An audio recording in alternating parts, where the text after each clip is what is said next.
Salutations and welcome to Pod Mortem. I'm Reneé Hunter Vasquez, and I'm joined as always by my co-hosts, my husband and my brother. Hi, I'm John Paul Vasquez. Hi, I'm Travis Hunter. This week, we're recording live from inside Lot 249, discussing the 1990 horror anthology Tales From the Darkside.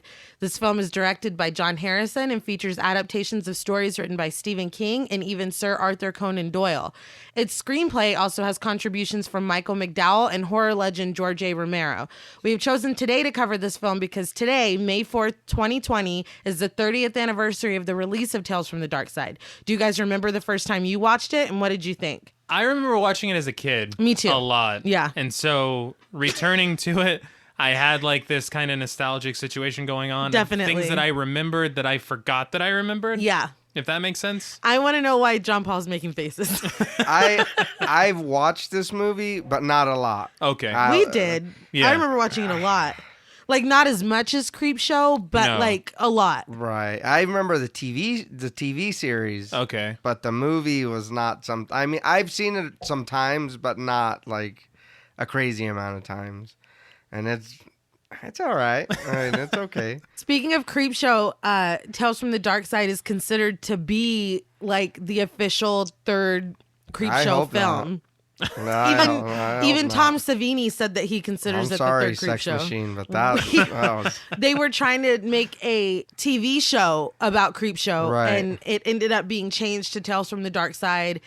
Like, Oh, the I didn't title know was changed Oh, that's to interesting. Tales Yeah, from the I Dark didn't- I Side. didn't know And that. then when they adapted the movie, it's kind of like him and a lot of people consider it to be the third Creepshow film. There are some, there's some situations, and we'll get into it more, Mm-hmm. where I was like, this has got some pretty heavy Creepshow vibes. And actually, the second story, The Cat from Hell, was supposed to be in Creepshow 2, but they didn't have the money to do it. Oh, so they got, left it like- at three all right, stories. all right. So, I mean, there's a tie right there. And and when you think about it, you've got the involvement of Stephen King, George George A. A. Romero. Yeah. I see Yeah. it. You I can see it. and it definitely, I mean, you take out the comic book aspect of the first two Creepshows, and it's the same vibes, like, honestly. Yeah, but I think the comic books, Fair. it made it what That's it true. was. No, absolutely. Yeah. And then you take it out of this. But I and it's mean, just- think about if they had added comic book stuff to the frame story. Like, would it have All really that missed would a have beat? changed is you take the book and turn it into a comic book. Yep. Yeah, That's it. And That's then you're it. like, oh, Creepshow 3. but then the kid couldn't really be reading her a comic No, he's book. like, you But- have to show the pictures like a grade school teacher Yeah. around. But we'll get into it. Now, before we get ready to slide this film in the oven, we'd like to issue a warning for spoilers. Podmortem is a very in-depth podcast, and in thoroughly discussing horror films, we have no choice but to spoil a thing or two. If you don't wish to be spoiled, please go watch the film, then come back and enjoy the show. If you've already seen the film or don't care about spoilers, then let's get cooking. So, like with any anthology, this one starts with a frame story. We have Debbie Harry, Blondie. Yeah, that was like, what? That's nuts. She plays a woman named Betty. At the beginning, we kind of see her in town. She's getting groceries and stuff. She's driving home. She says hi to a priest. She says hi to a mailman. Like, People she know seems- her she- around yeah, and town. she seems, Nice very neighborhood, nice, everything. very Yeah. nice neighborhood. I did want to talk about the music at the beginning. Uh-huh. It changes because the music at the front of the piece sounds a lot like 80s horror kind of a Yeah, situation. yeah, You yeah. got the synth. Yes. And then it almost has some Nightmare on Elm Street vibes. I Yeah, got. yeah. And then when she's in the car, it sounds like she's walking around in a town in Final Fantasy. I just thought that was odd, but No, that's totally fair. it fit the suburban, That's but really funny. go ahead.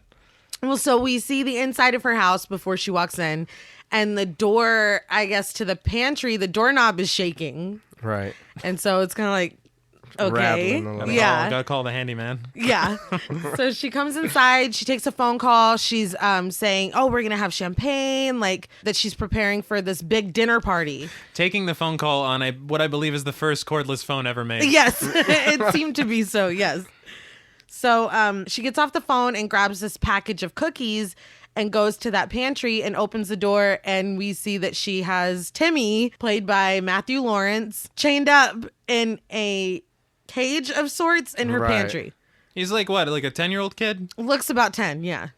Kids' ages, it's a blur. It's hard. They're either like, I get 0 to 3, and then you could be 12, you could be 4. I don't know.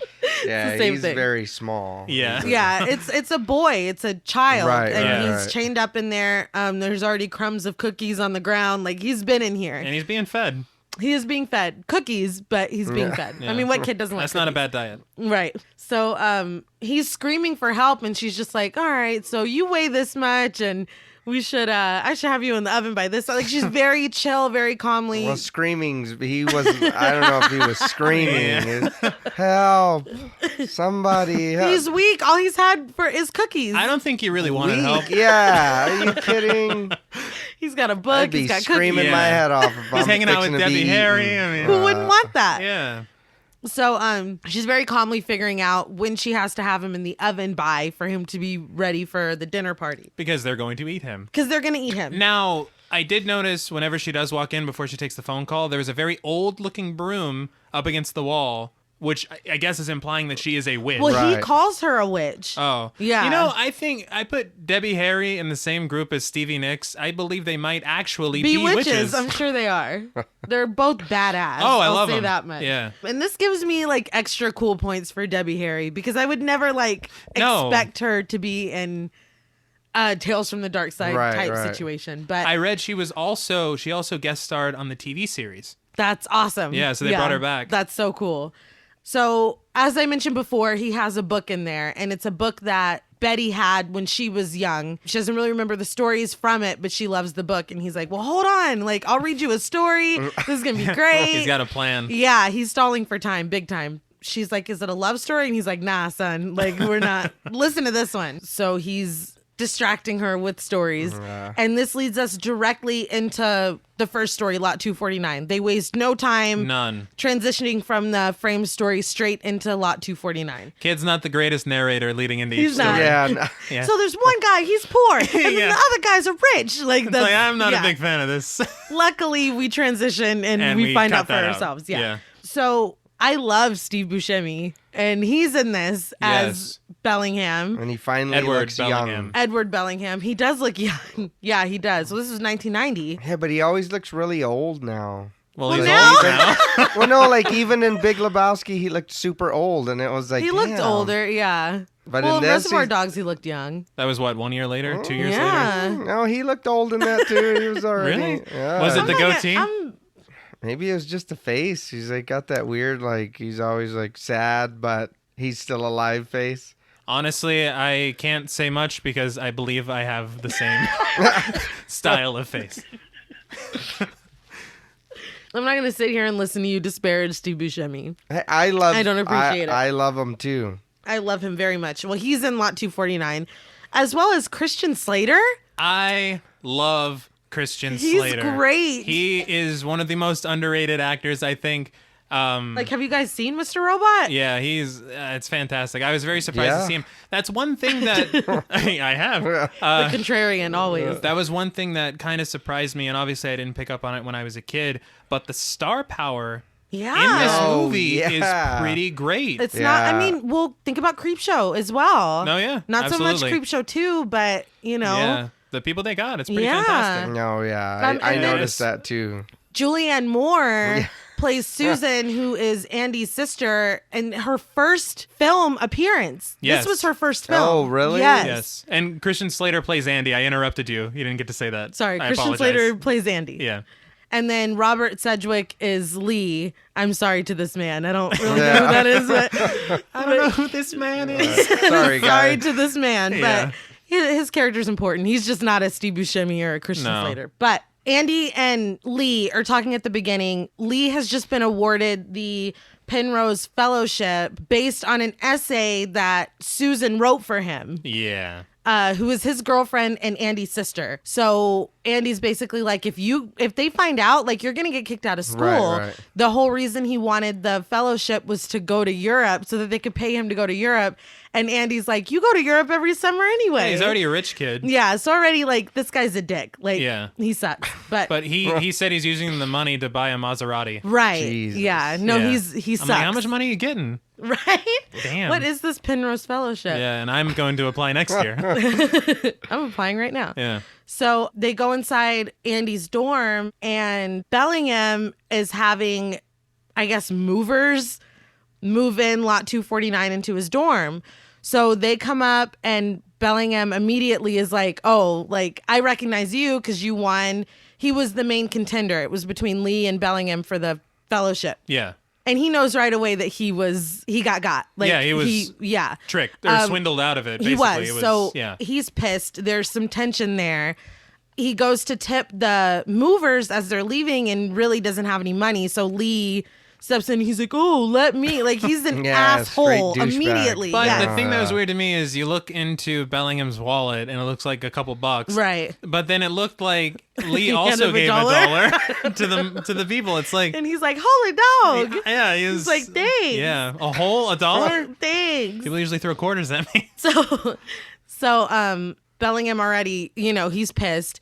Andy is like, hey, just show us what's inside lot 249 and you don't even have to pay him back. It's like this big box huge or a crate. Long crate. Almost like the crate. Yes. From Creepshow. So they go inside Bellingham's dorm, which this whole dorm building looks really like run down, and plus they look a little old to be college. I mean, yeah, they do. But at the same time, though, the stairwell looks really nice. It looks weird, but the rooms they're kind of scary. Yeah. So they go inside and they open up lot 249, the crate, and inside is a sarcophagus. So they do these action shots of Bellingham ripping open the crate, and then whenever they go to open the sarcophagus, the lid is clearly made of styrofoam. Yes, but all three of them lift it, so they have to pretend like it's the heaviest thing ever. But they did a really bad job of that. So they open it up, and it's a mummy inside. Yes. And I think it's Andy that says that it smells like rotten flowers. So Lee is like, I'm out. Lee's not down with it. He's done. He leaves and goes home to Susan. So she immediately confronts him about what exactly he had told Andy about the whole situation, because apparently it goes deeper than just her writing Lee's paper. Yeah. Bellingham had mentioned that there was an anonymous tip that he had stolen a pre-Columbian Zuni fetish artifact from the campus museum, which I don't know if anybody remembers the Trilogy of Terror. Yes, that's all I thought about. Me too. And we should probably get to that on another episode. I know that Zuni fetishes are a real life thing, but come on, I feel like that had to be it had to be a reference, an Easter egg. But anyway, somebody had left an anonymous tip that he had stolen this. Obviously, he didn't, but that impacted him not getting the fellowship and Lee getting it. So she's basically feeling him out. Well, what did you tell Andy? Well, it doesn't matter. He's my brother. He's not going to say anything. And Bellingham's a loser. He can't say anything. So we're fine. It doesn't matter. Mm-hmm. So we go back to Bellingham's dorm, and they're just unwrapping this mummy. No, yeah. Like it's something to do. Yeah. And Andy's like, oh, I got to go get ready for dinner. but he doesn't leave. And I'm sorry, but when you're living in a college dormitory, getting ready for dinner is just putting the ramen in the microwave. Like, there's getting ready. So he stays, and they cut the bandages off of the mummy's face, and this mummy looks pissed. They got him naked. Why wouldn't you? They did. Although his face to me almost looked like the haunted mask from Goosebumps. I swear, I thought the exact same thing. It does. Right? No, I thought the exact same thing. I was like, Carly Beth is the fucking mummy. We've connected it. Yeah. So Bellingham starts talking about all the things that they used to put inside of the mummies. And so he cuts open kind of his sutured up stomach. Yeah, well, first he talks about how they used to go into their nostril and pull out their brain from their nostril. I gotta say, I don't know how that's logistically possible. It feels like a thing that was passed down that never actually happened. I mean, who knows? I haven't done it myself. And I don't plan to try. No. So he cuts open his stomach and starts taking out all these spices and onions, and finally he reaches in and pulls out a scroll. The onions look surprisingly okay fresh for having been in his gut. Didn't they say it's 3,000 years old, I think? And well, he's smelling the stuff that he's pulling out, and he's like, myrrh? It's like, yo, how the fuck do you know? There's no way this is still fresh. What's the lifetime of spices? Some chef, but the guy has to tell me. I don't understand. Please write in and let us know. Yeah. So Andy's like, well, what does it say? And he's like, it's ancient hieroglyphics. I don't know. So we go back to Lee and Susan's house, and she's getting ready to leave to return some library books. When she pulls out the Zuni fetish, Yep, doesn't she? yep. And there's a little pan flute that plays when she does it. It's like, doodle-doodle-doo. It's like, what? We don't need the Zuni fetish as a theme song? Apparently. To let you know. Yeah. Well, Lee's like, you don't give a shit about those library books. Like, you're going to talk to Bellingham. And she's like, well, yeah, I'm going to throw him off the track. So, like T said, she has the Zuni fetish. She's the one that stole it. Yeah. And then called in the anonymous tip saying that Bellingham stole it. Mm-hmm. So she leaves to go over there. We're back at the dorm, and Andy can hear Bellingham through the wall reading the scroll, and he's like, that bastard! Yeah. He told me he couldn't. And Bellingham's by candlelight. He had to get the atmosphere proper. He had to set the mood. Yeah. So he's reading the scroll, and the mummy resurrects, and then the electricity goes out, which is a recurring theme in this story. I don't know how the mummy's tied to power. I don't either, but sure. So Andy goes down. I guess the fuse box is right outside Bellingham's door. So he goes down to try to fix the electricity. I don't know. And he's majoring in electricity. Yeah. And fuse boxes. Apparently. So, Department of Fuse Boxes. So the mummy comes out of Bellingham's room and just throws Andy to the ground, like picks him up and throws him. And then we hear Susan, who's coming up the stairs, yell because he pushes her down too when he leaves. So Andy tries to go after him, and Bellingham's like, no, don't go after him.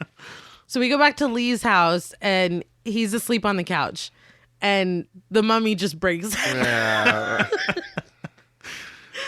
Did Bellingham give him the address? I don't know. Like, he lives in that very nice house. He would think he's like like a monster or whatever. He just doesn't get just break in the window. He's no like, no magic, no cunning, no nothing. That's what I mean. There you go. It's like he's there to rob the place. He There's breaks no the mystery. glass. No, you know, it's just like Michael Myers. No matter how fast you get, you turn around. He's right behind you. Like, what the hell? This dude just broke the window. I'm getting in this motherfucker. Yeah. So the unmagically breaking of the glass wakes up Lee, and he arms himself with a tennis racket. Which is so fitting of this dude. This rich Didn't he douche. take the case off of it too? He picked it up and had the case, and he pulled it He's like, I don't want to cushion anything. I'm beating the hell out of this. But as he does that, like just before, the mummy's just skulking around the house. Oh, he's walking freely through the house. Why don't I stretch out? Yeah. He's just checking out the place. He's walking freely through the house and finds his way to the closet and takes a hanger off the rack of the closet. So he runs into Lee, he grabs him by the throat, kind of jacks him up on the wall. And when he does this, I know I keep going back to music, but the music sounds exactly like the end of the shower scene in Psycho. Did it? The dun-dun, dun-dun. Oh, man. Like it sounded I didn't even catch exactly that. like it. I didn't notice that. I guess they lifted a lot of music from this movie. So he does, I guess, what he has seen done with wire hanger-shaped objects. Right. And he sticks it right up Lee's nose and pulls. What is your issue? I thought that was, he's sitting there doing arts and crafts with his hanger. And it's like, what the fuck? He's like, I could fashion it. Right. I can make it happen. Now, can I ask? Please. I feel like not everybody was turned into a mummy in Egyptian society, right? At the time. I'm assuming, right? I thought it was just like the people we royals? revere. Right. Yeah. Like if a worker died building a pyramid, they'd be like, well, just toss him in the hole.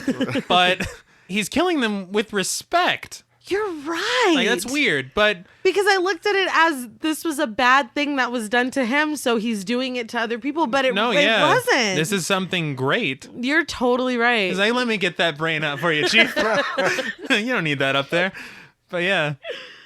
Susan comes home, and this made me laugh. The mummy apparently put Lee's brains in the fruit bowl. Yeah. What?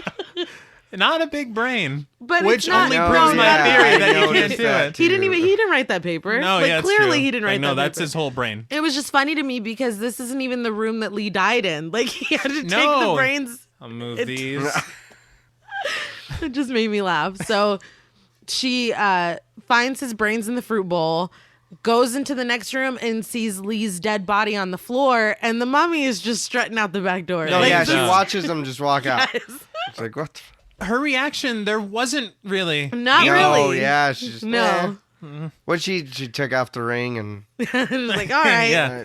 When she sees the mummy leaving, she reacts like she knows the mummy, and she's like, You son of a again, bitch. Got me again. Yeah, it's just very odd. So the next shot, you can see the stairwell leading down from Andy's apartment or his dorm, and you can see the other side of the stairwell where the mummy is coming up. Yes. So Andy is coming down from his dorm. The mummy is coming up to go to Andy's dorm, and they're about to run into each other, but Andy's phone keeps ringing. He's like, damn it. And he goes back up to his dorm.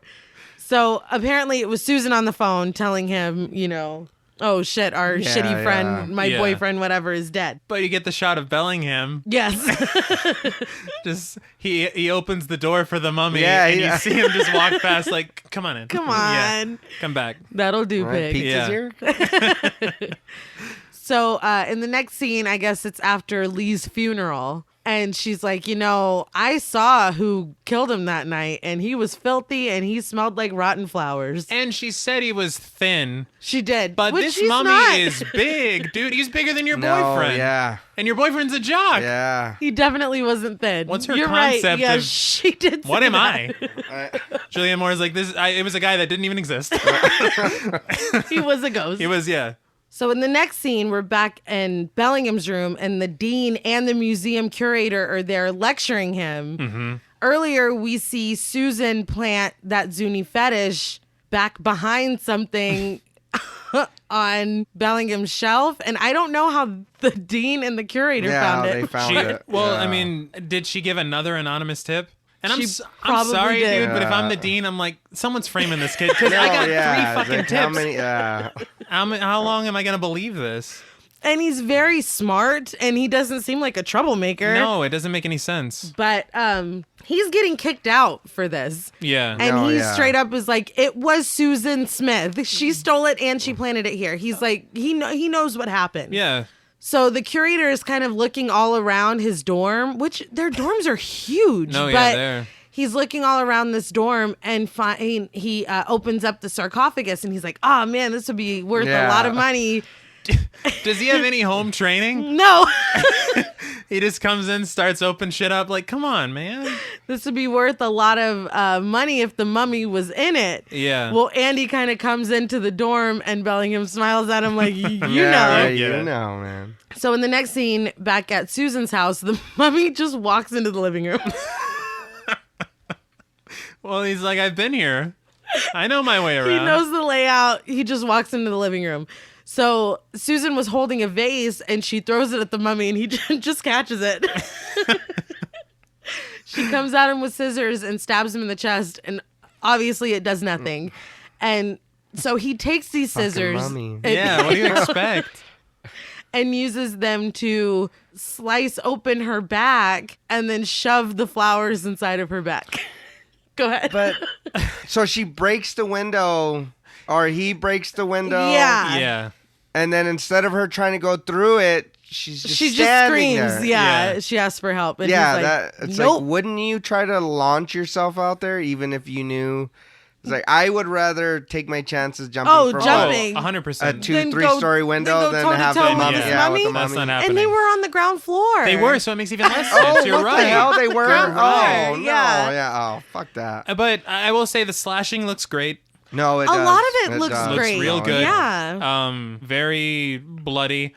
The thing about the flowers, though, is again, this is some kind of reverence. No, that's true. It's like, I respect Susan. Also, so I'm going it to was put these this flowers was in here. really Shove this shoddy shit inside work you. because Yeah. he was supposed to eviscerate her and then put the flowers inside. Well, he's just shoving the flowers. in. Yeah. She's not even dead yet. He was the mummy. He was never the mummy maker. Yeah, So, I mean, we right. got to He's cut like, him I some think slack. this is how it goes. And he also wasn't alive for the process. That's true. We got to cut him some slack. Yeah, I think I heard this is how they That's do this. this goes.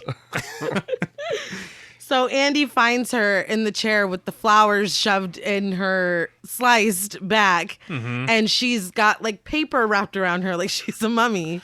People don't Yeah. like. And again, they're not reacting to corpses properly in this segment because it's like they're everywhere all the time. His sister is dead, Yeah. and he's like, Susan? And then he's just like, Yeah. damn, that sucks. Well, I gotta study or something. My best friend and my sister, lame, Yeah. man. He Wow. does. Bellingham obviously planned this. Yeah. Whole thing. Yeah. He did not get the fellowship very recently. Yeah. How did he get that mummy on Amazon Prime? Because it got there. It's a full ass mummy. Maybe.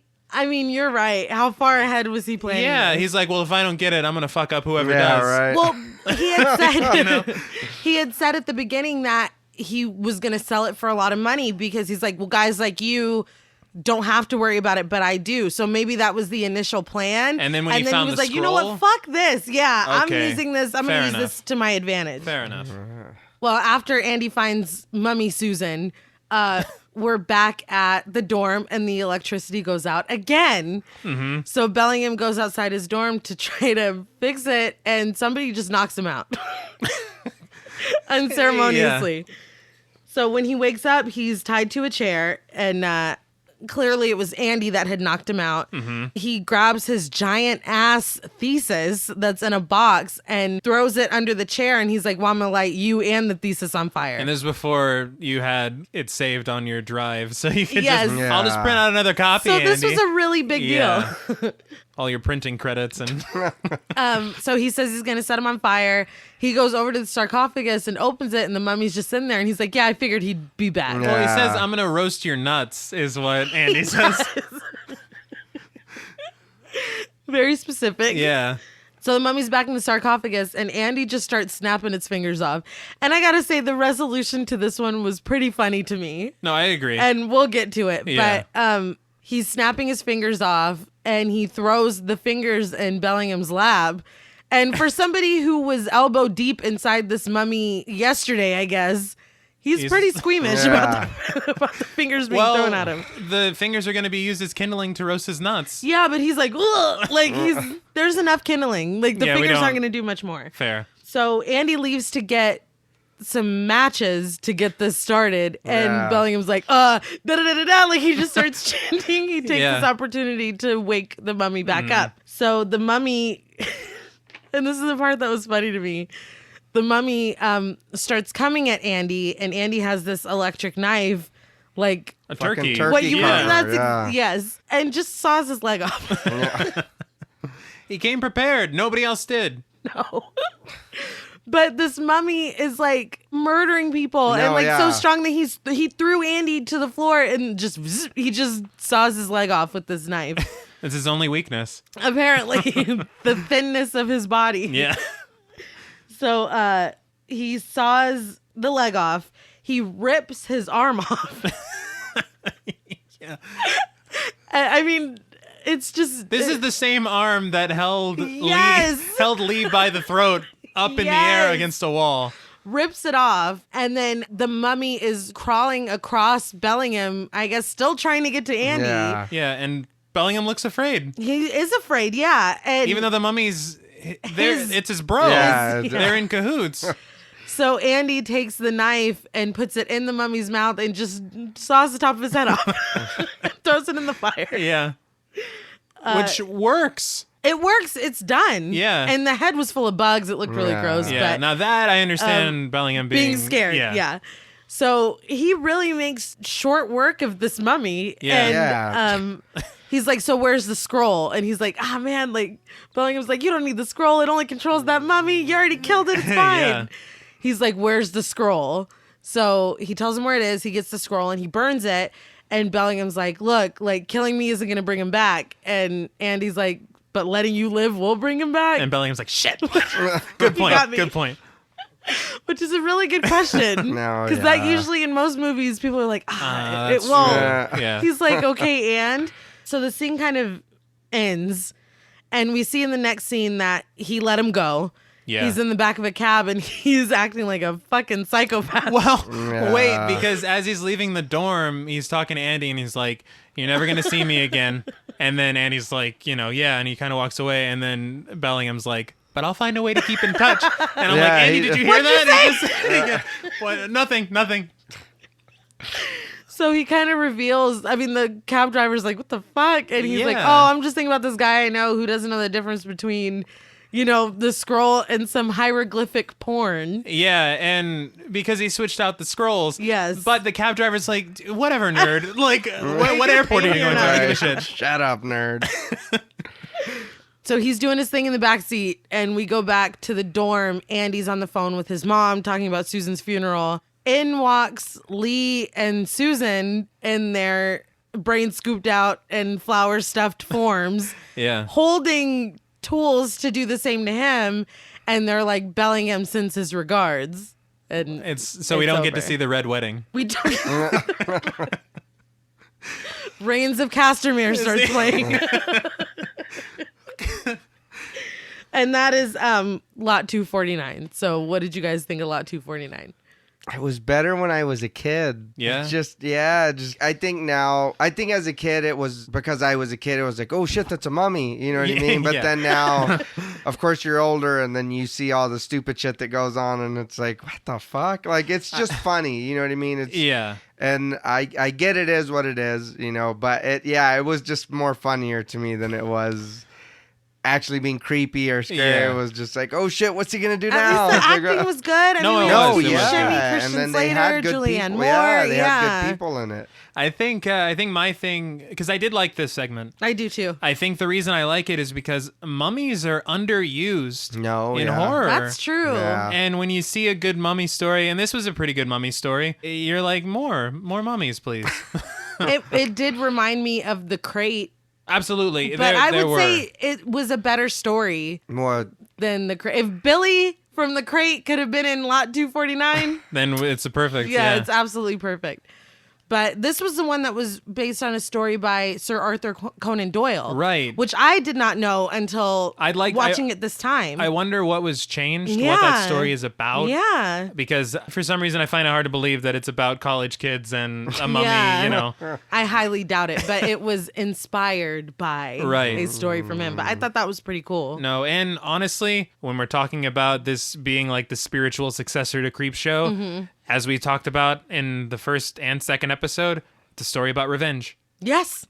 So Yeah. it has that going for it. That It's same the same theme. thread, Right, Yeah. you know. Definitely. But I will say it kind of sucks that the bad guy wins. Yeah. Andy was the only decent person Yeah. in the story, and he gets screwed over the worst. Yeah. I mean, he loses his best friend and his sister, and then they come and presumably kill him. As mummies, and Yeah. they're going to murder him. Yeah. So, I mean, it's kind of sucks. Which is very reminiscent of Something to Tide You Over from the first Creep Show. That's true. Yeah. That's true. But I mean, Leslie if Nielsen they- deserved it. But know, no, if- yeah. if Andy had gotten the scroll and then brought them back to life to get revenge on Bellingham, yeah, it's something to tide you over. definitely. like, completely. That's funny. Yeah. Back to the frame story. Betty's like, well, that's all. That was a really good story, but we need to get you in the oven. So she opens the oven and there's this fucking like 6 foot long roasting pan inside somehow. But Timmy's like, no, you don't want to do that. Like, if I'm not back by 6, people are going to start worrying. So how long has he I don't been know. here? Regardless, he convinces her to listen to another story, which again is not a love story. No. They do ask that quite a bit. Is She- it a all love she wants is a love Yeah. story. It's like her favorite. Now, it was her book when she was a kid. She doesn't know that there's like very few love stories in here. Well, even later, she's like, there are no happy endings in And there. you're like, you lied to me, kid. So this leads us right into the next story, which is The Cat from Hell, which Yes. is the Stephen King story. This one has William Hickey as Drogon, David Johansen as Halston, and Mark Margolis as Gage, who is Hector Salamanca Yeah, on from Breaking Bad and Better Call Saul, which I was There like, you oh go. shit, that was very exciting for me. and it's such a bit part. It's very small. It's like, but I mean, who would have known, you know? Yeah. And you said William Hickey, I right? did. Mhm. He was Dr. Finkelstein on Nightmare Before Christmas. Or is it Finkelstein? That is his voice. Yeah, it's the exact same voice. He was also on that episode of Tales from the Crypt I where he remember switches that. bodies. Yeah, I remember Yeah. that one. Right. So- And he's the cab driver in Scrooged with Bill Murray. Is he really? Yeah. We've all got We've ties all, to it. yeah. Great guy. Well, at the opening of the story, Halston pulls up in a cab, And he pulls up to this mansion that Drogon has paid for his cab and has paid the cab driver, I guess, handsomely to stay behind while Halston goes inside and talks to him. Yeah. So he goes inside and we see Drogon. He's elderly and he's in a wheelchair. And he has contacted Halston for hitman services. Yeah. And Halston basically is like, well, who's my target? And he's like, it's right behind you. And so he whips around and it is an adorable black cat. Now, he whipped around with a switchblade at the He ready. was ready- he was ready to pulled go. A knife on the cat. Yeah. He didn't know it was a cat. But I gotta say, that's pretty messed up for Drogon to be like, he's right behind you. Yeah. Don't do that, dude. Well, the cat's adorable. He is. Cute little black cat. Yeah, and Halston is being paid $100,000, $50,000 now and $50,000 when it's done to waste this cat. Yes. Unconventional hit. One would say, yeah. But Drogon is like, look, you don't understand. There used to be 4 of us that lived here. The cat has killed 3 of them. I'm next. Like, you have to take care of this. Which, I mean, can you imagine? Can you imagine? What, as the hitman? Yeah. Like, oh, this old man's crazy. He's lost his Yeah. mind. Yeah. So he starts telling the story about how this cat has systematically wiped out this whole house. He says that his sister's the one that took the cat in.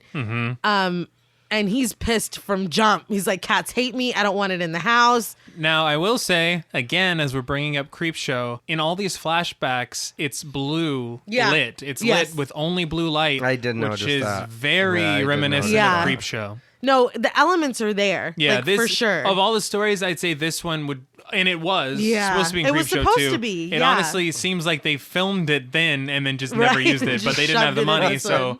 that's not what happened. As Drogon starts talking about the cat, he gets very excited and starts taking medication, I guess, to calm himself down. Right. And it's revealed that he is the owner of Drogon Pharmaceuticals Right. and is taking a drug that they've made called Tridormal G. And Catchy. Halston takes the opportunity to be like, yeah, I know that stuff. That's one step up from street junk. Yeah. It's like, oh, okay. So it's like, yeah. Yeah. At this point, I don't know what the story exactly is going to be. Yeah. But we've got this guy who runs a pharmaceutical company who's created a very addictive drug Who's that has high on side his own effects. supply. High on his own supply. It's going to take a lot to get me not to be Team Cat. Yeah. No, I'd probably take the cat home and just Right. ask for the money. So, Be like, it's done. but continue. Let's I go, apologize. Cat. Yeah. We go back Let's to the go home. flashback. And the sister is killed by the cat because it tripped her as she's going down the stairs. Now, I think about this a lot Oh, in my day-to-day life because I have 2 cats that love that shit. Like, they Right. love getting under your feet. And I'm like, that's going to be me one day. And then, John Paul, you're going to be the old man saying, this Oh, cat thanks. killed my wife. Well, no, as Drogon's telling this story, he was not an eyewitness to this. No. He has no proof of this ever No. having happened. At this point, it's just a theory. It's a theory that the cat tripped her while she was going down the stairs. And I think she was going downstairs to feed the cat. So then why would it kill her? What the fuck? I don't believe him. I'm Alright, still something Team else Cat. is Yeah, happening. still Team Cat. Make excuses for him. So the other person that lived with them was the sister's best friend. After the cat kills his sister, he's like, that cat, I'm going to kill it, get it out of the house. So the friend gets very overprotective and keeps the cat in her room constantly. Yeah. Well, the next death comes when he claims that the cat suffocates his sister's friend. And the scene of the cat suffocating is so good. Like, it's No, so funny. Come on. You don't. No. What's wrong with it? God damn. Come on. Well, first we see an actual paw go over her mouth. Right. Yeah. Which was adorable. And then I thought it was gonna end there. I did too. I really did. But they took it a whole nother step Yeah. with an entire fake cat strapped to her face. And she's like running around trying to peel it off and it suffocates her. Mm-hmm. Well, he says that his sister's death was ruled an accident and the friend's death was ruled natural causes, but they both died at midnight and they were both killed by this cat. Right. Now, I will say one thing that they really do very well in this segment is the staging and the blocking of the scene. The past is almost part of the present. They're all running concurrently. So whenever you see a scene from the past, like the sister falling down the stairs, they show her body in the background, and then Very Halston cool. and Drogon lean in as they're talking right Yeah. now. It's really cool. That's cool. This interplay that between is cool the way they do that. Yeah. So back in the past, after this cat has slain the women of the house, Drogon orders Gage, Hector Salamanca, to take it to a vet out of town. And so he's got the cat in the back seat in some sort of laundry basket. Like It's not going Like to a keep the picnic, cat. like No, a picnic basket yes. or some shit. Yeah. So the cat gets out of the basket, jumps onto the dashboard, and slashes Gage in his face. And this causes an accident. And big surprise, Gage dies. Now, they saved a lot of money because they're like, hey, should we roll this car? They're like, no, just roll the camera. Yeah. Throw the camera And make in it the look like, yeah. Genius. Yeah. And if this was filmed for Creep Show 2, there were budgetary issues. Yeah. So maybe And they worked You can around tell, it. yeah. they did the best they could. Yes. So a week later, after Gage's funeral, the cat comes back to the mansion, which the car crashed outside of town. So, how is the cat alive or back? So this is when Drogon kind of confesses that Tridormal G was created exclusively by testing on cats. And so in the 4 years that the drug was being developed, 5,000 cats died. I will say this. I did not hear any of that when I was watching the movie. Really? Did you not? I was already so, Stop. like, with the way the cat killings were, I was You like, oh checked my out. God. Look, I get it, you know what I mean? But I think the suffocating cat and Was the car too cat much. was a little, I was like, So funny. that's what I'm saying. It was Yeah. just funny, and I was like, what the fuck? But I did not hear that, so that would make sense why this cat's pissed. Yeah, so he's saying that basically all these dead cats have sent this cat to get even. Okay, well, that So makes here we more are sense with now. more- Okay, more now the revenge. story makes more Okay. sense. Yeah, he's like King Cat. I thought the cat was Yeah. just being a dick to be a dick. Like, No, I was yeah. like, damn, what a dick No, cat. we Is it have a great? backstory. Oh, I'm sorry, the cat. So Drogon has hired Halston to kill the cat, bury the cat, and bring back its tail so Drogon can throw it into the fire and watch it burn. Right. And this is another revenge story with Yep. cats. Yes, featuring cats. Yeah. So Drogon had told the taxi to wait not for Halston, but for him. He's like, I'm leaving and I'll be back tomorrow. You take care of this tonight. As he's leaving, he pops like 14 pills He's like popping candy. these pills like yeah, candy. he's eating those like crazy. No, yeah, he was taking work home with him before the pandemic. Like, Jeez. I can work from home now. yeah. So Halston's going around this house kind of like, what the fuck, And he goes to get ice to make himself a drink, and the cat... I'm sorry, because he's like going through all of his like weapons that he's planning on using or whatever. Uh-huh. And I just like to imagine that while he's doing this, the cat is also preparing. He's like cracking his knuckles and doing sit-ups, just getting ready. Like, we get these all right. really great cat POV shots. Yeah, of him watching Halston, hiding from Halston, running from Halston. But as he's in the freezer, the cat jumps up and scratches him, and that really pisses him off. Yes. This is personal now. Drogon's fridge is surprisingly sparse. Oh yeah, it's got There's- like nothing I believe in there it. was Yeah, one there egg wasn't- inside. Yeah, there was he one had egg, and when he nothing in leaves, there. he's like, "You can have anything you'd ever want." Yeah. like in the house to eat. No, It's like, There's no, I guess I'll nothing here. eat your What the egg. fuck? yeah, and even he was like that. His alcohol was the cheap shit. Like yeah, he's not he pleased did. with any of it. He did say that. So Halston is pissed, and it made me laugh because he's like, "This is $100 shirt," and it made me think of Job from Arrested Development. He's like, "This is $10,000 suit." So he tries to coax the cat with the syringe to put him to sleep, I guess, and he gets scratched in the balls. Now, I will say I've had a cat in my lap before, and all you hope is that they don't start making biscuits. You're like, this is very adorable. I appreciate you sitting here, but do not. And so This was as Extreme Biscuits. he's screaming. These are Popeye's biscuits that he's making. In that scene, I don't know if you noticed, but you see the fucking harness for the cat in the Really? shadow. No. Yeah, way. I kept wondering what that was because they'll do the the cat's view, and Yeah. then it's like the weird purple and black and white or gray or whatever. Mm-hmm. Well, when he's running on the side of the pool table, if you look down, you'll see it's a harness where the camera is, and then the thing that's holding the lens to make that visual in front of the camera. Are you serious? Yeah, and then Come when on, they man. kind of cut away, you see it for like a second, like a half a second. You see the damn thing and the Oh fake my cat, and it's God. like, oh, what? And the fake cat. Yeah, I Say was the like, fake oh, cat. I was like, come on. I have to go But- back and look at that. That's Yeah, insane. I didn't even catch I that. even stopped it when we were watching it. That's when I had paused it, Oh my and I was like, God. right there. I was like, Oh there it my is. gosh. I heard you telling Ari. Yeah. That's hilarious. On the cheap. Right? Wow, they man. had to do what they had to do. Okay, you try making a movie with a cat. All right. So later he gets a gun because a syringe, it's not going to do it. Uh-huh. So he gets the gun. The cat is eating, right? Well, he left food out in front of a TV. Yeah.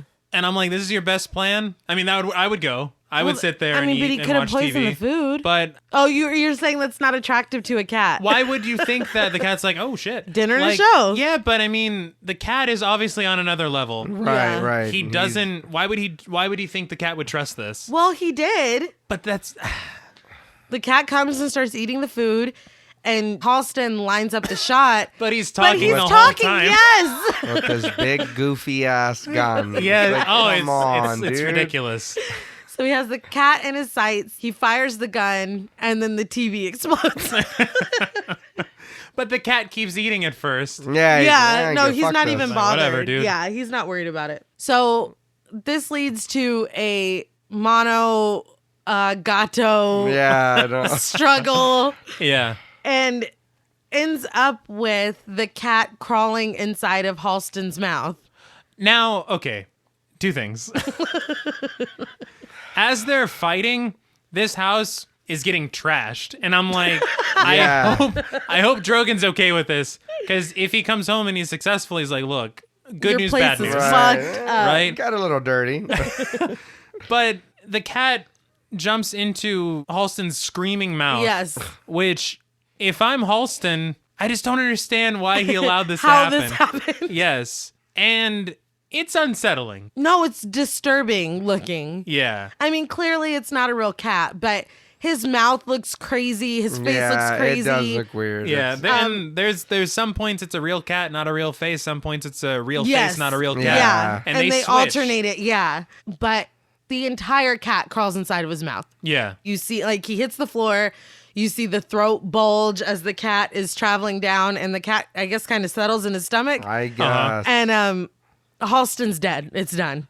It's almost like he gets the cockroach treatment from Creepshow. Yeah. Oh yeah, I Just didn't with the even cat. No, think you're about that. totally right, because Yeah. it's the same bulging stomach, and Yeah. you're totally right. So Drogon comes home and is like, God damn it. Halston's just dead on the floor.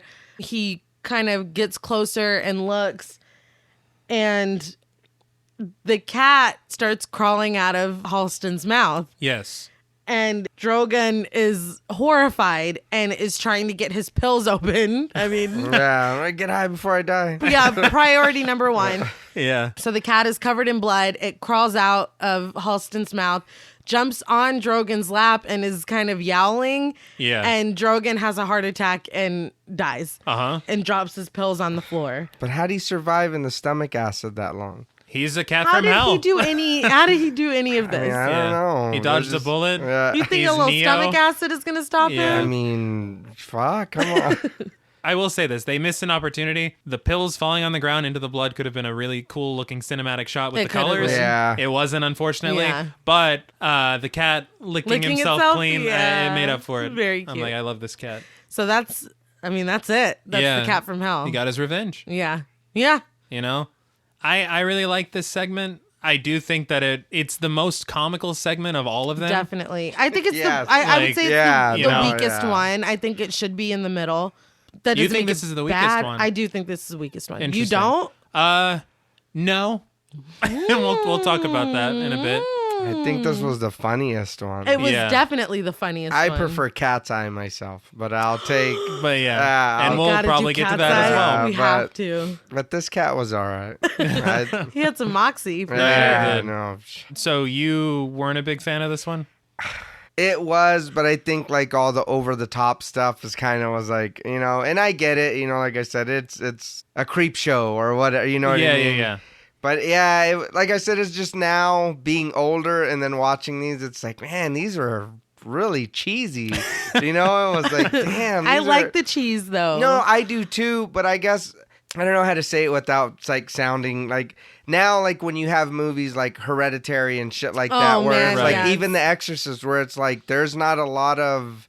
There is paranormal stuff, but like the effects, you really only see it with Reagan. Right. You know what I mean? Yeah. So here it's like all over the place, and it's like, come on, that cat couldn't have done that, or that cat wouldn't do that. And I get it, it's a movie or whatever, but Yeah. it's like those movies are so strong. When you see something like this, you can only think, okay, well, I'm gonna take it as goofy. You know what I mean? You I'm gotta. not gonna be terrified of some cat that's like, what are you gonna do? Like he pulls out a fucking wire. I'm gonna choke this no, cat. He does. Come on. He Yeah. had an array. And then, like of- you said, when he fed him in front of the TV, why wouldn't you think I'm gonna poison him? And if he Yeah. doesn't eat the poison, then I'm gonna shoot him. Right. Instead of I'm gonna shoot you with this And big then he's gun. Talking the whole monologuing. time. Yeah, and he's like, st- I've never Right, failed stay on a hit. Kitty perfectly cat, just still stay. so Yeah. I can shoot you. It's like it's he can almost hear you. it's like He's some not- Looney Tunes. Yeah. shit It is, At it points. is. I'm not Just gonna more say. gruesome. I'm not gonna say I didn't enjoy it because I did. Yeah. I mean, but yeah, it I feel was. like it's a lot of fun. I will say the whole segment is just yeah, fun. It, Right. it was. It is what it is. It I mean, was the cat killing even people. back to back to the flashbacks, like watching this cat wipe these people out. It's just funny. Yeah. No, like, it and- is. It The cat was like it had evil intentions from the beginning because there's a scene where the two women are talking to Drogon and he's Yeah. telling them to get the cat out of the house. The cat's licking milk from a saucer, but he's looking up at them arguing like, I understand Yeah. all of this. right. He's Like, right. it's- Yeah, you Yeah. should You probably should tell me not to let me leave. stay.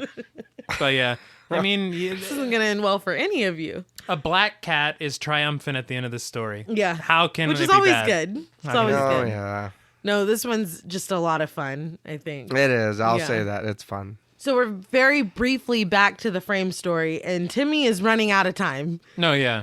So I guess he finally caves in and gives Betty the love story that she's been It's funny. asking for. He is trying to buy time, as you're saying. Yeah. And she goes, well, you still have to cook for quite a while. She's like, I gotta get you in the oven fast. My guests are gonna be here before you know it. But he wins. He wins out. Yeah. And gets to tell another story. He's like, look, this one's a love story. And she's like, all right. damn Been it, asking for that all okay. day. All right, that's all I wanted to hear. Yeah. So this leads into the last segment, Lover's Vow. And we've got James Remar as Preston and Ray Don Chong as Carola. And James Remar is a great actor. He is phenomenal. I mean, love him in everything he's in. The Warriors, And I didn't Django even, Unchained, I didn't- Dexter. Yeah. Yeah, I was gonna say it's Dexter's dad, He's Dexter's right? dad. I Yeah. didn't even remember him being this guy in Me this neither. movie. I was surprised to see him. This Yeah. is a great thing about revisiting old movies that you saw as a kid. I will say I will agree with you 100% 'Cause on you're like, that. oh my 'cause God, I that was didn't him? realize that all Yeah. these people were in this movie, and I was like, God damn, Yeah, that's Yeah. it's a good lot of cast. It's people. stacked. And Ray Don Chong is Tommy Chong's daughter. Yes. John Paul didn't know that. I didn't Really? know that. Isn't that interesting? yeah, So that's shout out crazy. to Tommy Chong, Right. fucking hero right there. So the story starts 10 years ago, and Preston is this failing artist, and he gets a call that his agent, Wyatt, is waiting for him at a bar, and he's late. He was already supposed to be there. Yeah. So he rushes in and is like, oh, hey. He's like, oh, so how much money? How much money do we have? And Wyatt's like, not so fast, Preston.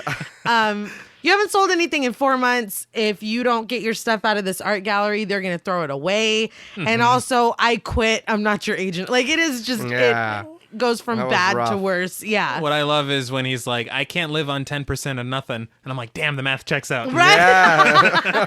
Nobody could. Nobody Damn could. it. It's airtight. Yeah.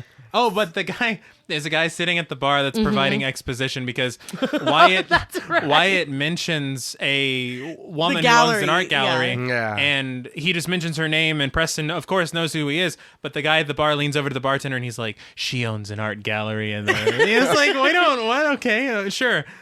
It's like, thank you, drunk, Yeah, I for letting appreciate us that know. this guy is here. So Wyatt leaves. Preston is just having a night. He stays and gets drunk. It's him, that drunk guy, Maddox, and the bartender. Time goes on. Preston gets really, really drunk. The guy, Maddox, is passed out on the bar, and the bartender's like, come on, I'll take you home. I guess Maddox kind of stays the night there when he passes out. He tells him he'll wake up when I open up in the morning. Yeah. Yeah. So they're locking up the bar. That guy's still inside, but they're in the alley locking up the bar. And Preston goes to pee and it's kind of like, man, I'm going to end up just like him. And, you know, I'm a failure, this, and that. Right. So the bartender's locking the door and he hears kind of movement and wrestling in the alley. And No, and I'm glad that because in most scenarios you'll see somebody who's back there, Hello? and then they just walk Right. back. This dude pulls out his no, gun. He does. He He's gets like, his gun. "Fuck this! Yeah, let's." I'm in a dark Yeah, alley at you night. know? Yeah. He's smart. No, He gets yeah. his gun ready, but something smacks the hand holding the gun and the whole damn hand comes No, off. Yeah. Something smacks his face and half his face is bloody and you know, decimated. Looks great. This whole segment, It probably has the best effects. yes, of you can the see where the film. money was spent, I Yeah. think. And so he gets smacked in the face again, whole head comes off. And he's like, help me. Boom, his head's Yeah. gone. Preston is just watching the whole thing. I mean, what else And- can you do? Yeah, I no mean, shit. Nothing. He's lucky he didn't run. So, we see the monster finally, and it's this winged gargoyle. What? Yeah, I don't know if I'd call it a gargoyle. No, I mean, That was- I gargoyle. I would call it a gargoyle, Uh, but I will say doesn't look great in the face. It's a little see, cartoony that- in the I think face. that's what throws me off because Right. like It's a a little gargoyle, cartoony in you the think face. devilish kind Exactly. It looks of. This like thing looked like a kind of mutant Yeah, or like it a almost- stupid monster or something like a. a stupid monster. You know, Stupid I don't It know. looks monster. like almost like a gremlin in a way. Almost. Yeah, It's the eyes. kinda. It doesn't. Yeah. It The does big not. eyes make it almost cute. Doesn't strike fear. Yeah. And it talks funny because the Well, puppetry is not great Yeah, either. no. So it is a winged gargoyle. Yes. All right. And it comes up to Preston and is like, look, your life in exchange for a promise. And he's like, you know, he's not in any position to negotiate. No. So the gargoyle is like, look, you have to promise never to tell anybody anything. What I did, what I look like, how I talk, what I sound like, who I am. Like, I have a lot of List questions everything. about No. why the deal was even made. Right, like anybody's gonna believe you anyway. True. You know? Even more questions, though. And is this a Preston- part of gargoyle folklore that I just Yeah, don't know right. about? We're not well Right, versed. you didn't see Yeah. shit. Yeah. Like, oh, I don't, Oh, shit, know. I'm sorry. I don't know. It was just funny to me that all the bases were covered. You Yeah. don't talk about this, you don't talk about that, What you I don't talk look about like, this. what I smell like. Like, Jesus Christ. So Preston is like, yeah, like I promise. Yeah. And then the gargoyle goes, cross your heart. This and fucker's slash- got Yeah. jokes. Yeah. and slashes Preston across the chest. Yes. Which was not cool. No. But Preston runs off into the street, stops, and throws up. Like I think we all would. Yeah. Um, And he was already drunk yeah. as hell. So God damn, what would that be like? Huh? I can't. I would think You're that just- I made it up. Yeah, Yeah. you know, I I was gotta like, stop drinking. Yeah. It's like, what the fuck? Never was that? again. No. So there's a woman walking down the street, and he kind of pulls her into like this little inlet or this alley. Right. And he's like, look, it's dangerous down here. Like, what are you doing? And she's like, well, I was trying to find a cab. And he's like, there's no cabs down Yeah. here. No. He's like, come to my house and you can call a cab from there. And she's like, okay. So they go back to his house. She's looking at his art. They're kind of talking about where she came from or whatever. Preston calls the police and then hangs up on the police. Right. I think he just thinks better of it because he's like, Yeah. oh shit, I made a deal. Yeah. Yeah. Right. Yeah. I Fucking promised thing will that come back. gargoyle. Yeah. So he goes in the bathroom and he's trying to tend to his cross your heart wound. Yeah. And Carola comes in there and starts helping him. And then suddenly they're having sex. Now, go ahead. if you see me and I got these giant They were scratch huge. marks, They're across his whole she's chest. pretty relaxed. She's super Yeah. chill. Oh, here, let me just get a towel and dab you off. It's like, What's what? funny though is she's cleaning it with alcohol, and he is not trying to macho up for her at all. No. He's like, God damn. What's in that? But that's what I'm saying. As big as those wounds are, that God damn, you would think I'd be a little freaked out. No, yeah. You know what I mean? Like, And what the hell holy happened shit, to you? Yeah.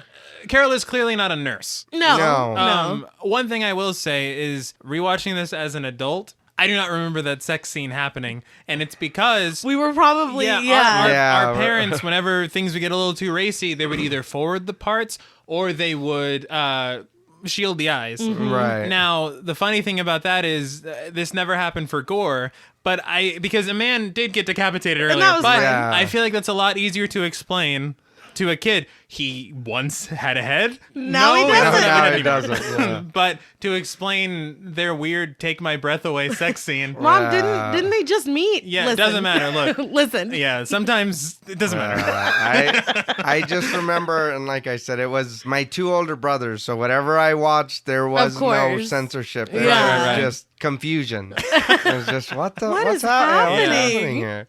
So the next morning, he's sketching the gargoyle. Now, that is in clear violation of his NDA that It he is. signed with that gargoyle. Well, nobody's seen it but him. But isn't it dangerous? It's like it's dangerous. I mean, Yeah. you're playing with fire here, right? No, absolutely. So Carola comes out and they're kind of, making out, and he's like, oh, I don't know if he remembers that he just saw his friend get decapitated or what, but he's like, I gotta go, and she's kind of annoyed, and he's like, just stay here, which like, Yeah, where's she going? I know. Where's No she gonna idea. go? So he's like, just stay here, I'll be back.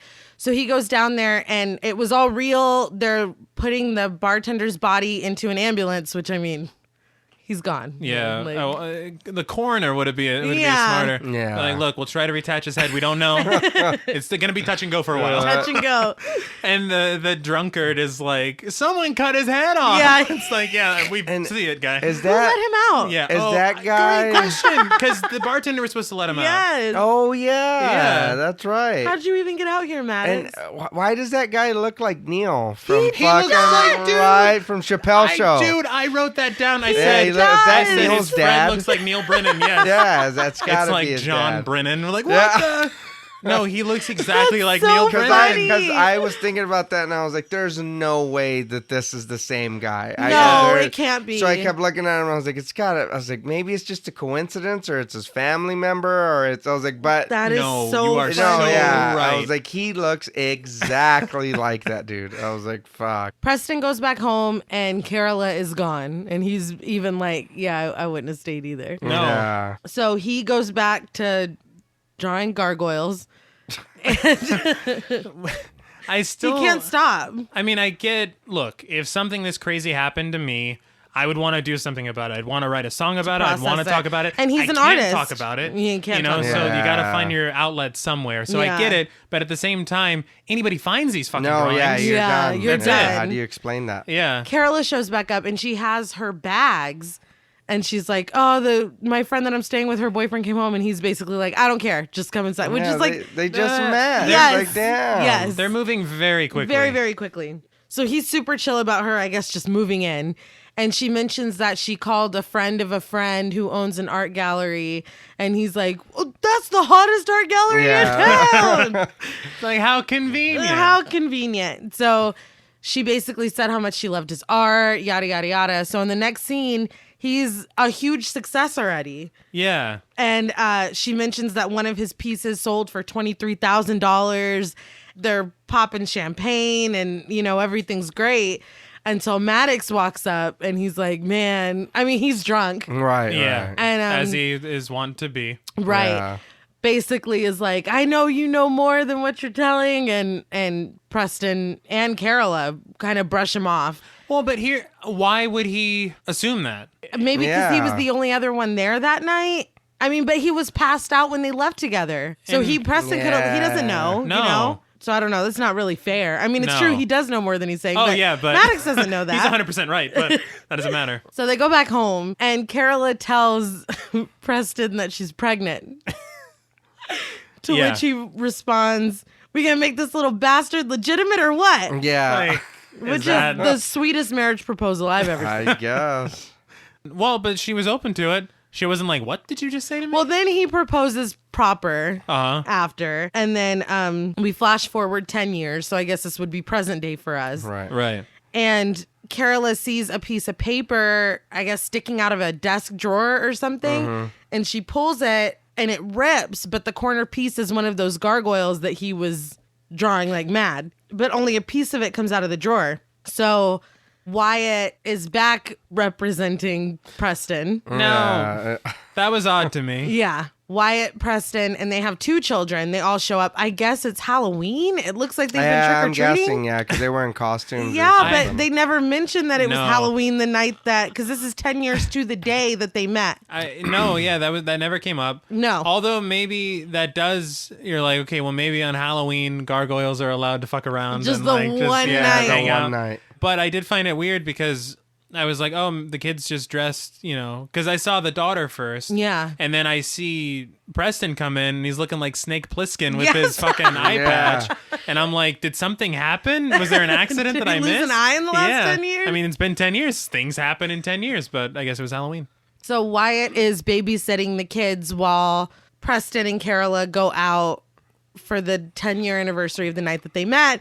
I know exactly what you're about to say. Go ahead. This is about the daughter. Yep. The daughter says the worst thing, which, okay, all parents at some point tell their children how they met. Yeah. It's just Right. part of the thing, because kids are curious and like, well, how'd you meet? And was it Wyatt that brought it up? Or was it Preston that said it's been 10 years or whatever since the night? One of them does. Well, the kid says, was that when you said daddy threw you up against the wall and he thought he was going to rape you?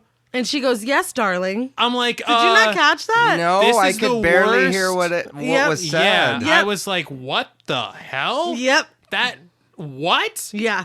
And I No, the little girl says it. And she goes, yes, darling. and Carola is just like, yeah. So apparently that's how they told the This is story part of their mythos. of how they met. And I'm are like, you fucking serious? I I swear. am dead serious because I'm not shocked by much. I just watched a man get his hand and head torn off by a gargoyle, but when I saw that, I was like, like I literally gasped. God. Like I could not believe that. No, yeah, she Wow. totally says that. So we get this shot of Carola kind of smiling and nodding, looking at everything like the quintessential, oh, my life is perfect, Yeah. Her and Preston are coming back from their date. They're getting ready to go to bed. Wyatt leaves. The kids are both asleep. And Wyatt spends the next 15 minutes trying to get a cab downstairs. But anyway, Dude, yeah, because a lot goes on and he just stays down there. he's looking for a cab. Yeah. Preston's like, why don't we move to the country? And, Right. the kids can have room to run around. And she's like, you and the kids would both hate that. And he's like, no, but it's for you. And she's like, you've already given me everything. You can't give me anything else. And Preston's like, yes, I can. I can give you the truth. So he takes out this spot on fucking No, It's I- 3D sculpture. print. This He is did, this was I laughed so hard because as he takes it out, he's like, nobody's ever seen this before. And I was like, what, your gargoyle action figure? Yes! Yeah. Your toy from Tales from the Darkside. Your official merch? No, it is a dead-on sculpture of the gargoyle that he saw last night. That night, not last night. Yeah, 10 years And, ago. 10 years ago. the So day. he's telling her what happened, and she's just kind of looking at him, and he's like, well, this is, what I mean by my life was over. I almost died that night, and then I met you, and everything turned around, and our life's perfect. And she just burst into tears. And he's like, no, I'm telling the truth. Yeah. And she's like, you promised you'd never tell.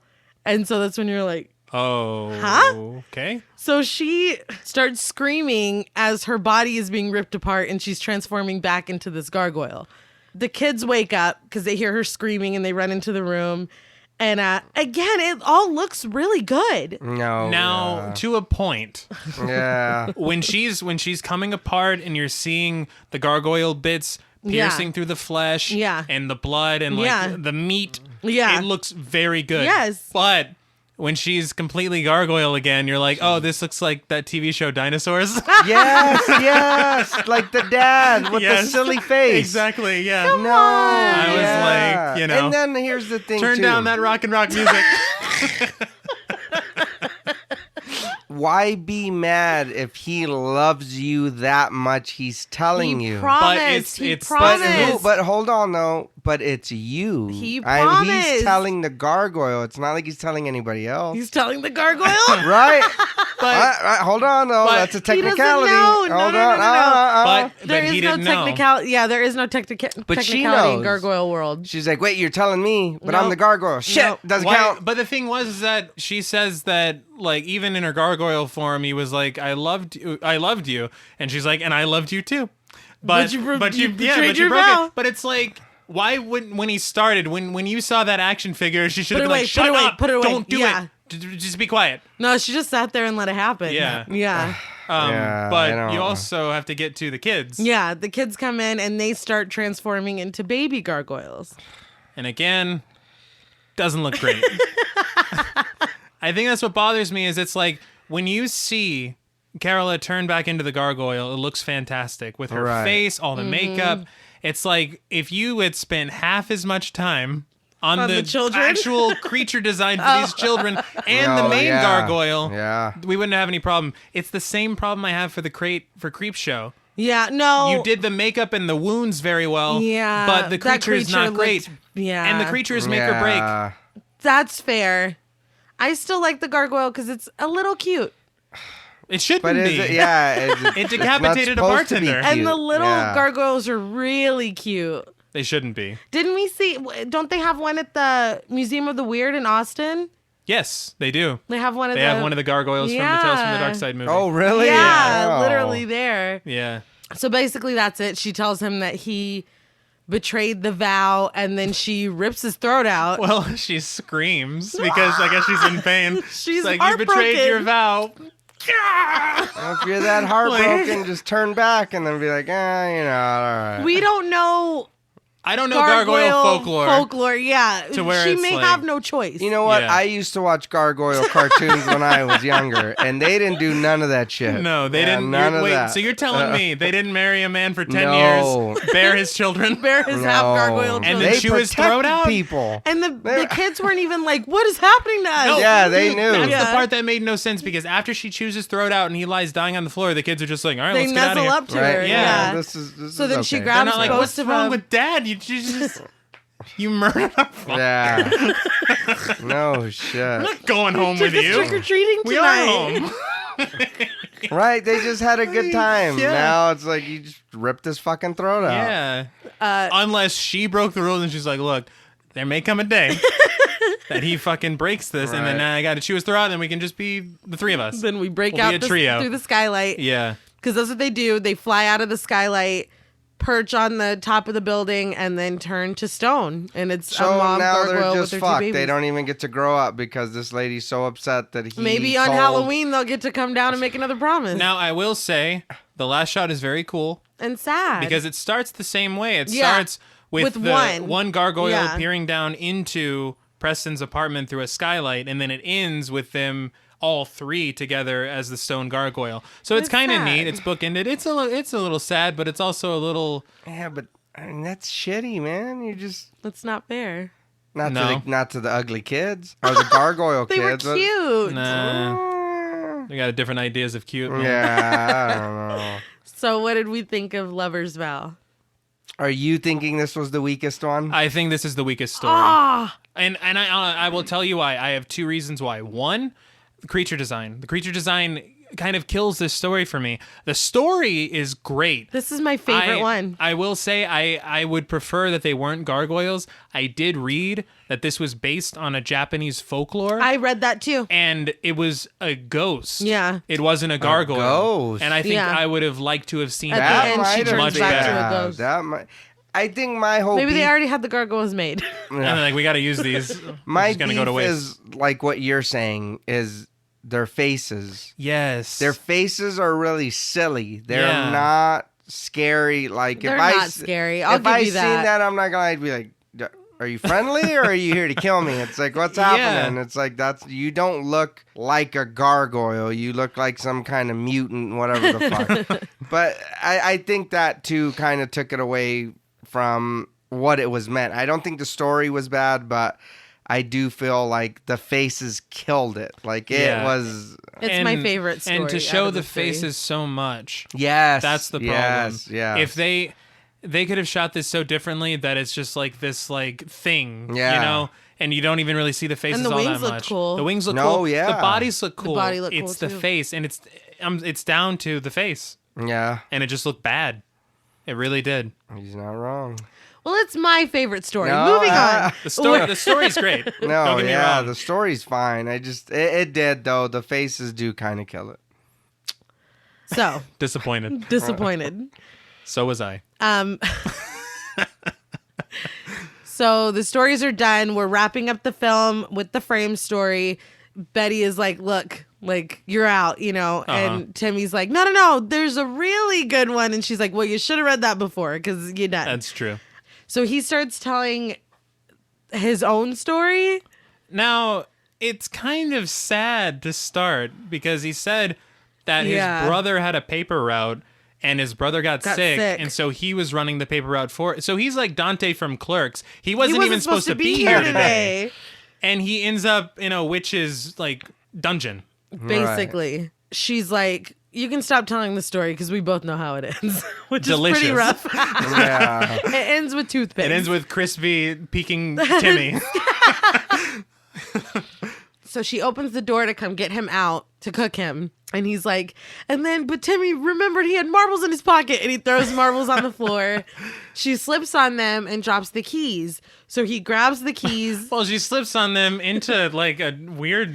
Oh, yeah. She falls onto her table of evisceration tools. Yeah. He unlocks himself with the keys that he picks up off the floor and pushes Betty onto that giant roasting pan. Uh-huh. Throws her in the oven, and now she's the one that's cooking. Yeah. And then Free still chooses to eat more cookies. Now, here's the problem I have with that. Those cookies are associated with the worst time I've ever had in my entire life. Yes. I would have PTSD if I saw the wrapper. Yes. It would trigger all these things, but he's just eating the cookie. And then that's the last shot in the film is him snacking. Him going, don't you just love happy endings? And they're like, Tales from the Darkside. Dun. Yeah. And then that's it. That's Tales from the Darkside. But I will say, not the worst frame story. I like the frame It's a good story. frame, and I think I've mentioned before, I like a frame story that pops in and out. That And it's this not just does. bookended. It does, and it makes sense. The boy's telling stories, and we're seeing the stories. I think it's a great frame story. It's better than damn Creepshow 2. I will say that. Absolutely. They eat meat or they eat me. I think that's better. I like that better. Do you think this movie is better than Creepshow 2? My thing, it's like a spiritual successor to Creepshow. Definitely. All they would have had to have done is changed a couple things, and it's basically Creepshow 3. You change that book to a comic book.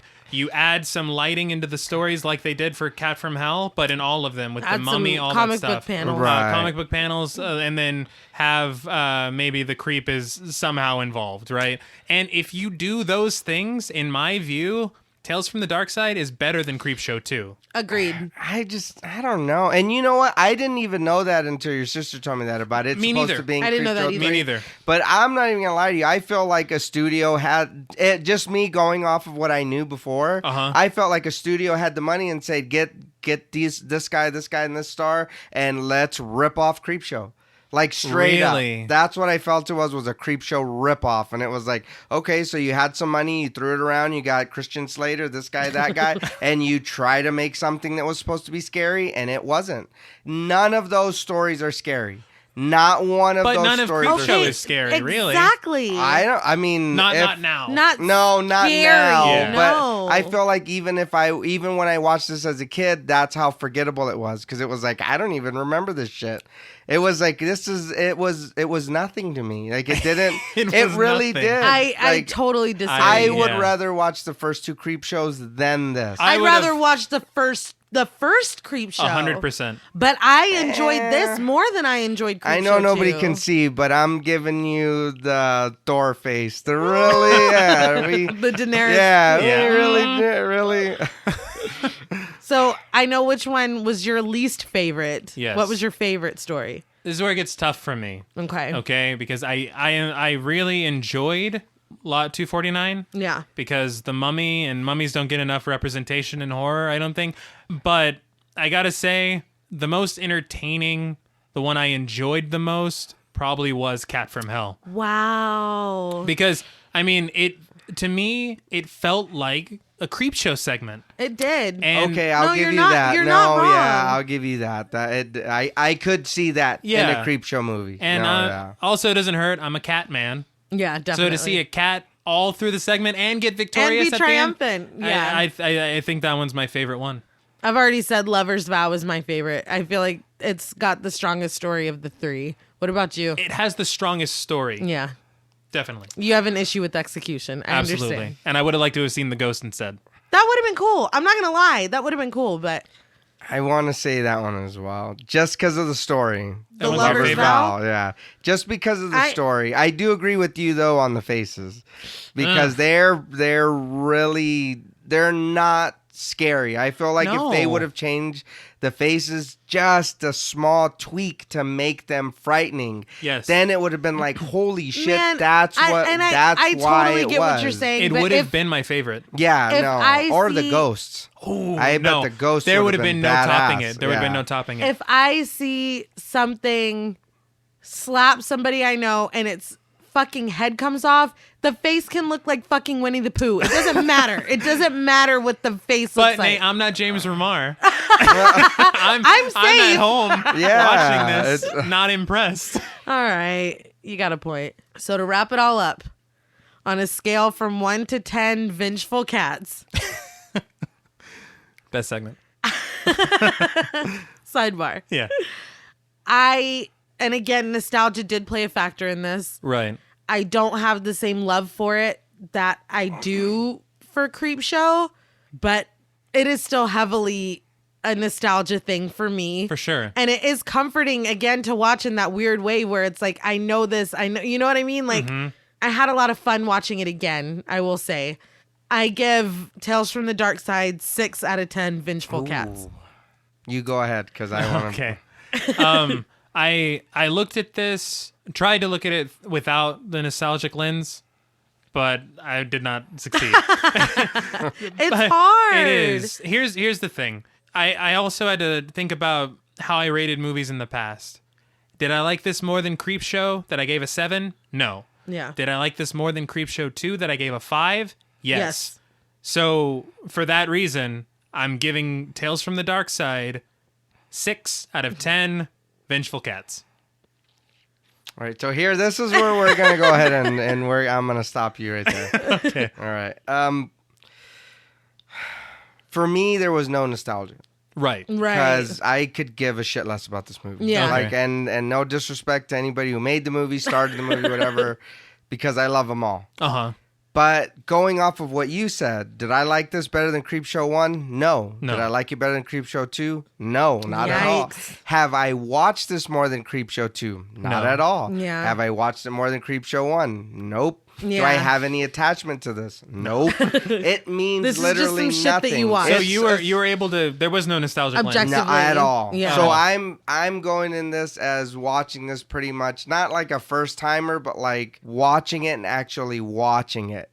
And I'm gonna give it a 4.5 vengeful cats. Like, and the reason being is like, I think there was just the cat story very goofy. It was. Very goofy. It was. So for that, I was like, okay, I get it. Like I said, I'm taking it for what it It's is. fun. It is fun, but if I'm getting told a story of terror, that's not terrifying. A No, cat going it's in not. my mouth, I put the cat's face in my mouth all the time and she gets mad. You've seen me do it. Like, and- she doesn't try to crawl have. inside. yeah, and it's like, come on, you know what I mean? And then the last one as well, like you said, the Effects. effects just killed it. I do like the Mummy one. With Christian Slater and Buscemi. I do. Oh, yeah. I really one's do like good. it. But it's just so, it's like, that's the only one. So it's like, the story is good on the end, but the effects look bad. The middle one is cool because I am a cat dad. I like cats. I always had cats. But it's really goofy. It is. And then the first one is good, but it's just, it's like, you know what I mean? It's like, come on. But there was, like I said, there was no nostalgia for me. Right. So it was just me watching this movie like an adult and being like, this is... That's really not your low. This is favorite. ridiculous. Yeah, this like, But, I mean, like I told your sister, I watch so many movies. There's such a wide variety of movies that I watch that it's like, this is just not, you know what I mean? It's like, will I watch this again? Unless she tells me, I will be 100% honest with you. If your sister never mentions this movie again, I will never watch this movie again in the rest of my life. Ever. Unless she says, let's watch it with the kids, or I want the kids to watch it, or hey, come sit down, let's have a movie night together as a family. I will never suggest or pick this movie up to watch. Period. And that's Creepshow. Both Creepshows, I can say that. This movie, no. There's just nothing for me here. It just does nothing for me. I have such a soft spot for. But again, you said old you guys horror watched anthology. it. Yeah, we did. You guys watched it a lot. So to you guys, it means something. I feel like that was like our mom's bread and butter, because she had all of those horror anthology movies, like no matter how old they were. I was talking to her today, and she said that horror anthologies are still like her favorite. Yeah. She said the reason that she loves them so much is because it's almost like, do I have? It's kind of a comparison. Do I have time to read a novel, or can I read a short story by Stephen King? You know, it's kind of like that with anthology stories, where you can kind of pick them up, put them down, watch them through, and it's 3 short little stories, you know, connected by a frame story, and it's not, it doesn't feel like you're having to invest so much into it. I get that. You know, so I get and that. I love short stories too. Yeah, So like the I math get checks that. out. That makes sense. yeah. But I will watch it again. I will too. And I will make you. and that's fine if you want to watch it, like I said. But like personally, me, I won't tell. I just feel like there's far more better scary movies to watch with the kids. Well, I mean, than there this. and my thing is this: I don't want them to watch a movie and be like, "Oh, that guy looks goofy." If you're gonna watch a horror movie, I want you to be like, "Dad, can I sit next to you?" Yeah, and you're not gonna get that with this film. Yeah, I want and them you're to not be gonna get. traumatized. Well, traumatized or toughen up. You know what I mean? That way, when you see a real ghost, it's like, oh shit, This is real. it's time to run. When not you see a real Timmy, come touch me. No, just run. There's no. You don't want to be that guy. No. You know what I mean? You don't want to go in there and like, I heard a noise. Let's go investigate. Hello? No. Just, Trying to raise just some leave. smart kids. Yeah, just go. Well, that's all from us at Pod Mortem. What would you rate Tales from the Darkside, and what should we watch next? Let us know on Twitter at @ThePodMortem. Don't forget to follow us on Instagram and like us on Facebook. Be sure to follow each of us on Twitter at Blood and Smoke, at RealStreeter84, and at TravisMWH. And remember, never betray your vow, even if it's been 10 years. Until next time.